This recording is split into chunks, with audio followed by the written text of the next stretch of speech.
उपदेश, सदाचार का उपदेश, हमारा आचरण कैसे बेहतर हो, हमारा व्यक्तित्व कैसे अच्छा बने, व्यक्तित्व का निर्माण कैसे किया जाए, इन सब बातों पर हम लोग संस्कृत साहित्य का अनुशीलन कर रहे हैं, जिसमें हमारे व्यक्तित्व निर्माण के लिए कुछ अच्छी बातें बताई गई हैं। तो हम लोगों ने अब तक 8 श्लोकों का अध्ययन किया। इसके आगे हम लोग आज पढ़ेंगे। कुल 4 श्लोक शेष रह गए हैं कक्षा 11 के सामान्य हिंदी में संस्कृत दिग्दर्शिका के अंतर्गत। तो श्लोक है, अभिवादनशीलस्य नित्यं वृद्धोपसेविनः चत्वारि तस्य वर्धन्ते आयुर्विद्या यशोबलम। अभिवादनशीलस्य, जो अभिवादनशील होता है, अभिवादनशील का मतलब है जो सबको यथोचित सम्मान देता है,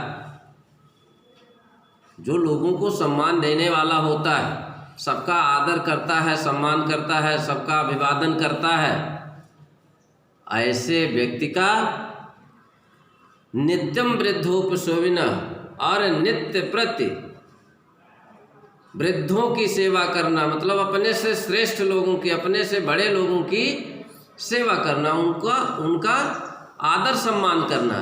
चत्वारि तस्य वर्धन्ते, उनकी 4 चीज़ें बढ़ती हैं। ऐसा करने वाले लोगों की, जो अभिवादनशील होते हैं, जो अपने से श्रेष्ठ, अपने से बड़े लोगों की सेवा करते हैं, ऐसे करने वालों की 4 चीज़ें बढ़ती हैं, आयु, विद्या, यश और बल।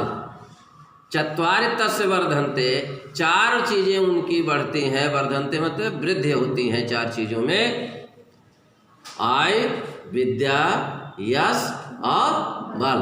उनकी आयु बढ़ती है, उनका ज्ञान बढ़ता है, उनकी विद्या बढ़ती है, ज्ञानार्जन करते हैं, यश बढ़ता है, और उनका पौरुष, उनका पराक्रम, उनका बल बढ़ता है। क्या करने से? जो अभिवादनशील होते हैं और जो नित्य प्रति अपने से बड़े लोगों की सेवा करते हैं, उनका सम्मान करते हैं। वृत्तम यतनेन संरक्षेत वित्तम आयाति याति च अक्षीणो वित्ततः क्षीणो वृत्तस्तु हतो हतः। बहुत अच्छी बात है, इसमें बहुत ही सुंदर हमारे चरित्र के ऊपर बातें कही गई हैं। वृत्तम यतनेन संरक्षेत, वृत्त चरित्र की बात कही गई। चरित्र की यत्न पूर्वक संरक्षित, रक्षा की जानी चाहिए। चरित्र को यत्न पूर्वक बचाना चाहिए। वित्तम आयाति याति च, धन आता है, आयात आता है, याति च चला जाता है। चरित्र करा, चरित्र की यत्न पूर्वक, प्रयास पूर्वक हम अपने चरित्र को बचाए रखें, चरित्र को गड़बड़ ना होने दें। धन तो आता है और चला जाता है। अक्षीणो वित्ततः क्षीणो, अगर हमारा धन नष्ट होता है, पैसा रुपया संपत्ति नष्ट होती है, तो समझिए कि अक्षीण है, कुछ भी क्षीण नहीं हुआ है।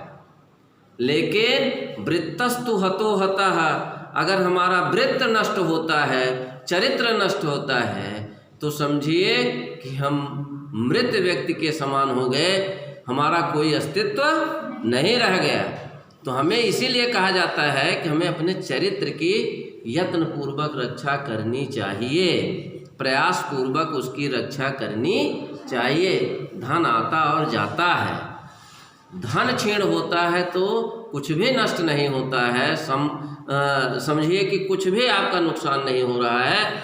लेकिन अगर आपका चरित्र नष्ट हो जाता है, तो समझिए कि सब कुछ समाप्त हो जाता है, सब कुछ नष्ट हो जाता है। इसलिए कहता है कि चरित्र को यत्न पूर्वक बचाना चाहिए, उसकी रक्षा होनी चाहिए। अगला देखें, सत्येन रक्षते धर्मो विद्या योगेन रक्षते मृजया रक्षते रूपम कुलम वृत्तेन रक्षते। सत्येन, सत्य के द्वारा या सत्य से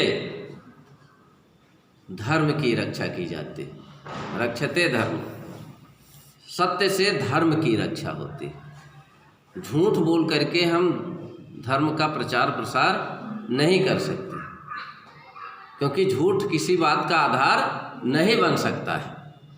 सत्य बातें ही धर्म की बातें होती हैं और सत्य के आधार पर ही हम अपनी बात को पुष्ट करते हैं। तो सत्य जो होता है वो धर्म का रक्षक एक तरह से माना जाता है, धर्म की रक्षा करने वाला तत्व होता है। विद्या योगेन रक्षते, विद्या की रक्षा, आपके पास जो ज्ञान है, आप जो सीख चुके हैं, उसका योग से रक्षा होती है। योग का मतलब यहाँ पर है अभ्यास से। आपके पास कोई ज्ञान है, कोई चीज़ आप जानते हो और उसका अभ्यास नहीं करोगे तो धीरे धीरे वो भूल जाओ, समाप्त हो जाएगी। जितना ही अभ्यास करते हैं हम, जितना ही उसका अभ्यास करेंगे, जितना हम उस पर परिश्रम करेंगे, उतना ही हमें उसमें रुचि उत्पन्न होती है और हमारा ज्ञान, हमारी विद्या बरकरार रहती है, बनी रहती है।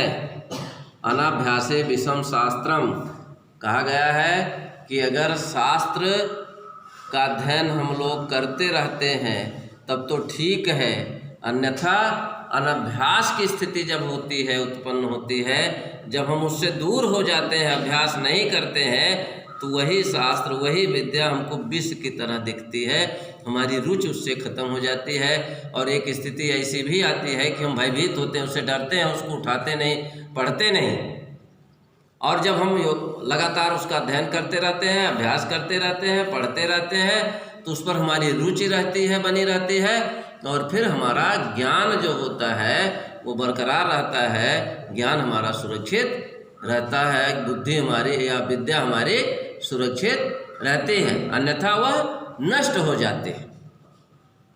मृजया रक्षते रूपम, रूप की रक्षा, हमारा जो सौंदर्य है, जो ईश्वर ने हमें प्रदान किया है, जो हमारा शारीरिक सौंदर्य है, जो हमारी शरीर है, उसकी रक्षा कर रहा है मृजया, स्नान से, स्वच्छता से। अगर हम अपने शरीर को स्वच्छ बनाए रखेंगे तभी हमारा सौंदर्य भी सुरक्षित रहेगा, तभी हम दिखने में ठीक ठाक लगेंगे, सुंदर दिखेंगे, अन्यथा हमारा सौंदर्य भी धीरे धीरे लुप्त होता चला जाएगा, वो भी गायब होता जाएगा।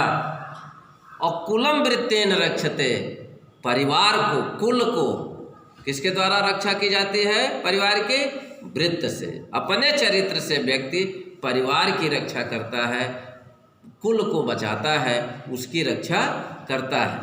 तो चार चीजें, सत्य से धर्म की रक्षा होती है, अभ्यास से, योग से विद्या की रक्षा होती है, स्नान से रूप की रक्षा होती है, सौंदर्य की रक्षा की जाती है, और चरित्र से परिवार की, कुल की रक्षा होती है। अगला श्लोक है, श्रूयताम धर्म सर्वस्वम श्रुत्वा च अवधार्यताम आत्मनः प्रतिकूलान परेशान न समाचरेत।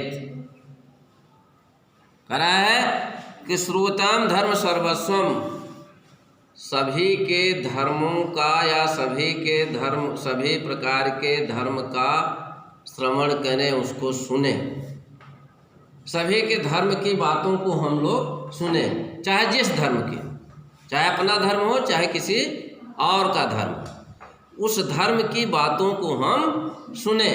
श्रुत्वाचा, सुन करके, श्रुत्वाचा और सुन करके, अवधार्यताम, धारण भी किया जाए। अवधार्यता मतलब उस धर्म की जो बातें हैं उसको हम सुने और उसको धारण भी करें। चाहे हमारा धर्म है, चाहे और कोई धर्म है, कोई खराब चीज़ तो बताने वाला नहीं है। तो जो धारण करने योग्य है, जिसको हम धारण कर सकते हैं, उसको धारण करें। आत्मनः प्रतिकूलान परेशान न समाचरेत, आत्मनः प्रतिकूलान, जो हमारे प्रतिकूल होती है बातें, अगर हमें गाली अपने को खुद को खराब लगती है तो उसको दूसरे के लिए उपयोग नहीं करना चाहिए। जो हमें खराब लगती है वो दूसरे को भी खराब लगेगी। यह है पक्की बात कि नहीं है? जो गाली हमें खराब लगेगी वही गाली दूसरे को दी जाएगी तो उसको भी खराब लगेगी। तो कह रहा है कि आत्मनः प्रतिकूल है, जो अपने प्रतिकूल हो, परेशान दूसरों के लिए ना समाचरित, उसका उपयोग, उसका आचरण नहीं किया जाना चाहिए। जो हमारे लिए खराब बात है वो दूसरों के लिए खराब होगी। इसलिए जो आत्मनः प्रतिकूलान, जो हमारे लिए प्रतिकूल है, वह बात, वह कार्य, वह आचरण परेशान न समाचरित, दूसरों के लिए न करें, दूसरों के लिए हमें नहीं करना चाहिए। तो ये बात बताई गई कि हमें सबके धर्मों की बातें सुननी चाहिए और धर्म की बातें जो धारण करने योग्य है उसे धारण भी करना चाहिए। जो हमारे प्रतिकूल आचरण होता है, हमारे लिए जो प्रतिकूल होता है, वो दूसरों के लिए भी प्रतिकूल होता है। इसलिए हमारे लिए जो प्रतिकूल है उस तरह की बातें, उस तरह का आचरण दूसरों के साथ नहीं करना चाहिए। इन चारों श्लोकों में हमने जो अभी पढ़ा है, इन चारों श्लोकों में हमें अपने चरित्र का निर्माण कैसे करना चाहिए, हमें किस तरह का आचरण दूसरों के साथ करना चाहिए, किस तरह का व्यवहार हमें करना चाहिए, ये सारी बातें इन 4 श्लोकों में हमें बताई गई हैं।